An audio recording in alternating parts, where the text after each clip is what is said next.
Hablamos de la crisis alimentaria, ese anuncio que se hizo a nivel internacional y que no escapará a los países del Caribe. Hoy está con nosotros Emil Chireno. Emil, tú sabes que es un placer tenerte aquí. Muchas gracias, es para mí un placer estar contigo los martes.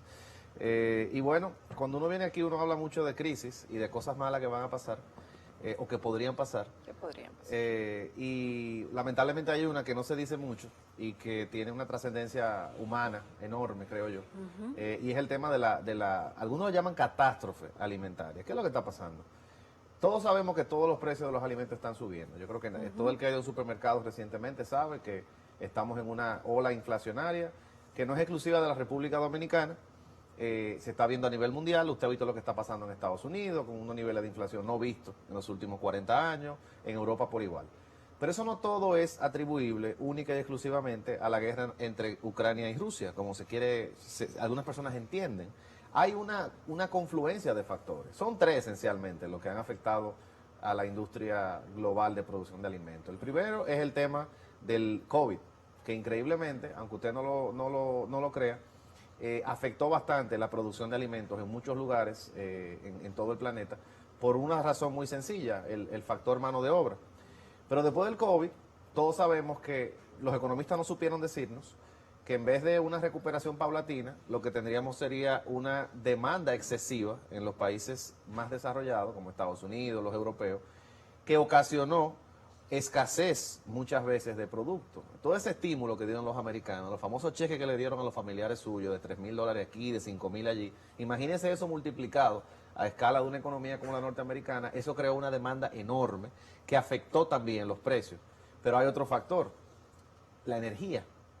Como todos sabemos, los precios de los hidrocarburos están por las nubes.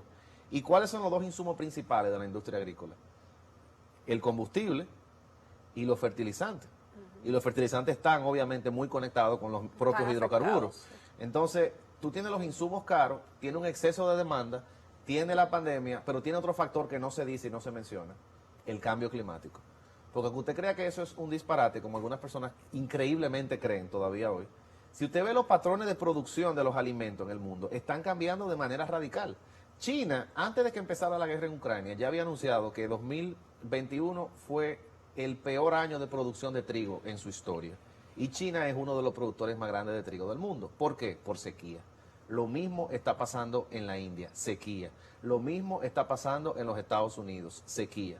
Entonces, esa caída en la producción de trigo y maíz, que son pues dos de los granos esenciales en la dieta del mundo, ahora se ve multiplicada por el problema que tenemos con Ucrania y Rusia, que se ha dicho hasta la saciedad, pero hay que repetirlo, combinados representan aproximadamente un 28% de la producción mundial de trigo.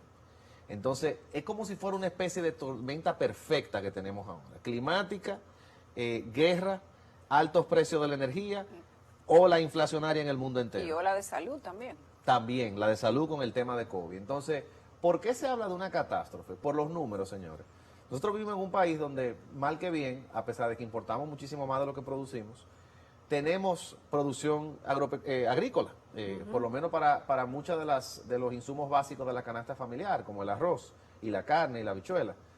Pero hay muchos lugares donde no es así.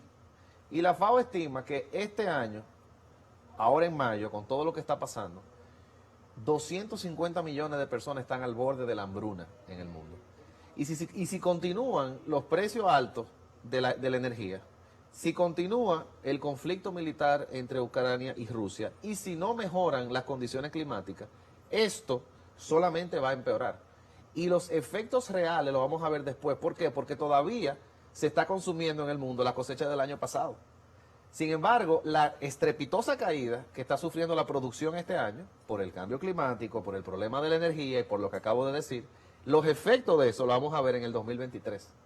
O sea que nos están advirtiendo ya todos los indicadores que lo que se avecina es muy delicado. Y si tú a eso lo ves desde la óptica de que en el África subsahariana, por ejemplo, que aquí no hablamos de eso, estamos muy lejos de África los dominicanos, hay una dependencia enorme de la importación de casi todo lo que se consume. Entonces, si los precios son más caros, es más difícil para los gobiernos poder subsidiar los alimentos para las personas. ¿Por qué?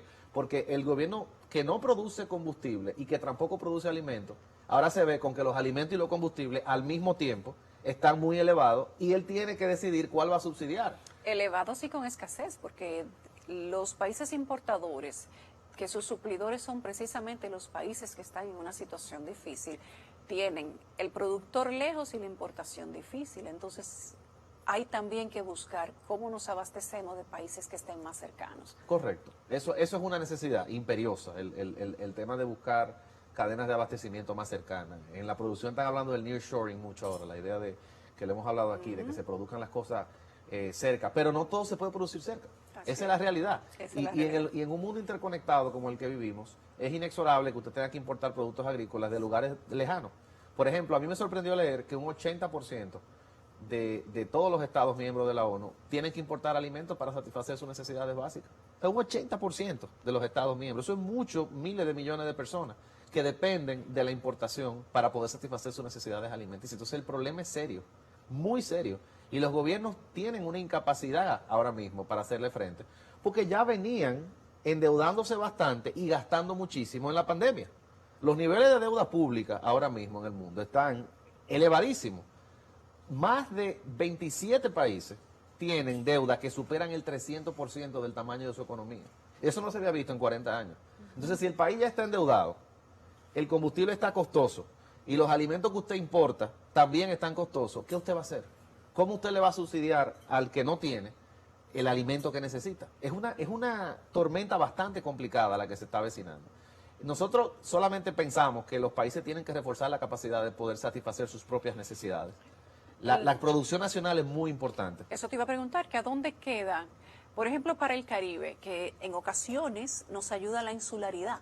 Para algunas cosas la insularidad es muy buena, pero para otras como esa, cuando hay escasez no necesariamente, porque la importación se te encarece. ¿Dónde está la solución? Para el Caribe es de lo peor que hay, porque el Caribe tiene una triple combinación. Primero, niveles elevadísimos de deuda. Eso es una característica que define a las economías caribeñas. Digo Caribe porque el Caribe no es República Dominicana, ¿verdad? Hay muchos otros países más pequeños. Elevado nivel de deuda, muy poca producción de hidrocarburos, salvo el caso de Trinidad y Tobago, pero no se produce hidrocarburos en la zona. Muy poca producción agrícola, los pequeños, no los dominicanos, y elevadísimos niveles de importación. Eso es un cóctel molotov a nivel de política pública. Es muy difícil tú hacerle frente a lo que está pasando con esas características. Entonces, en el caso dominicano, que tenemos una gran ventaja comparado con nuestros pares caribeños por el tamaño de la isla, por la fertilidad de nuestro suelo, hay que fomentar, pero de la manera más poderosa posible, la producción nacional, la capacidad de producción nacional. Es evidente que eso es difícil porque cuando se encarecen los insumos de la producción, los precios tienen que ser más elevados. Si se alimenta el ganado con soya y la soya está muchísimo más costosa, pues la carne va a subir.